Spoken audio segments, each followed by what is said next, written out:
Hey guys, welcome back out to the shop. Out here a little bit working on my wood stove. Got a little attachment I just made for it, and I want to show you all how it works. Okay, so got a simple wood stove here. I made it out of an air compressor tank. Works pretty well. Been burning some oak that you can see here sitting next to it, hopefully drying off. Stuff was so wet it would sizzle if I touched it to the top of the stove. It would start boiling the water off. So anyway, that wasn't burning very good, so I put this on.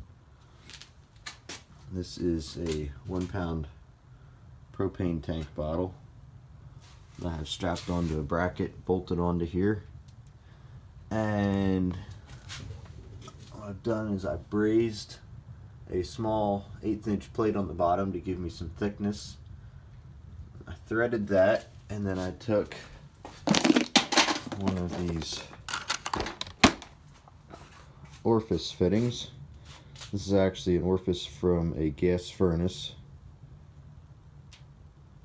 I convert a lot of these to propane at work and just oftentimes toss the natural gas orifices in my toolbox because they're 1/8" pipe thread and you can make all sorts of awesome things out of them.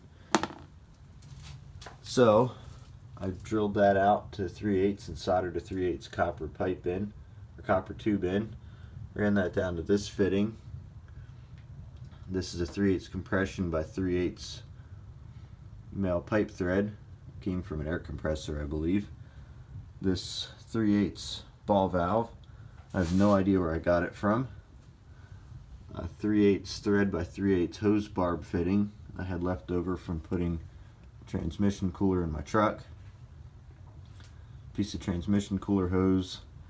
Down here we have, I think this is 3/8 or 5/16 transmission cooler hose out of a Ford, I think an Excursion maybe, I'm not sure. Goes down inside here. You can kind of see it poking through up there, dripping oil out. I made up a little piece of metal to put in there, made it out of a 1/4 inch. Took a piece of 1/4 inch round bar and drilled a 3/32 hole in it. And then I brazed it into the end of that steel transmission cooler line. So that just kind of drips down in there, and then I can kind of throttle it off a little bit with this valve. So that's what I got. And well, somewhere around here, this is super hard to do while I'm holding the camera, get things out of a case. See what kind of temperatures we're running here. 280 on the top here, 380 on the side. That's not bad. It's getting there. 280 on the stack. Let's see what we're running up here, up at the top. 160. We're running pretty cool up there, so this is good. You can see where I had it filled to and where the level is now. That's been running for maybe 10 minutes or so. And that's backed off a bit. So yeah, that's what I got. I'll maybe put a bigger reservoir on it at some point, but for right now I didn't want to go huge and find out it's not going to work, so I'm going to mess with this for a while and see how it does. And maybe I'll make another video or two updating on it. Maybe I'll experiment with mixing a little kerosene in, make it burn a little hotter. I don't know.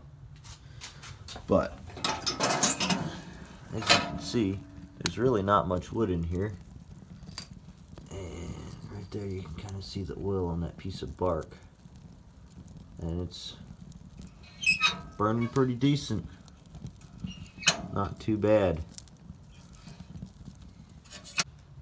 Alright guys, a little update here. Let this thing run for, I don't know, maybe another half hour or so. And when I first fired it up, probably close to an hour ago, it was 40 degrees. It brought it up to 50. I laid a log across here so it runs down across it, and that spread out the flames inside a bit. And it's gotten the temperature up a bit. We got 360 on top, 370 on the side here, running 450. So yeah, the whole idea of this thing, and the reason I call it the West Virginia oil burner, is to build it for cheap or free with just junk you have laying around. And then you can use waste oil to heat your shop, because waste oil is basically free and it's kind of redneck, but hey, it works. Thanks for watching.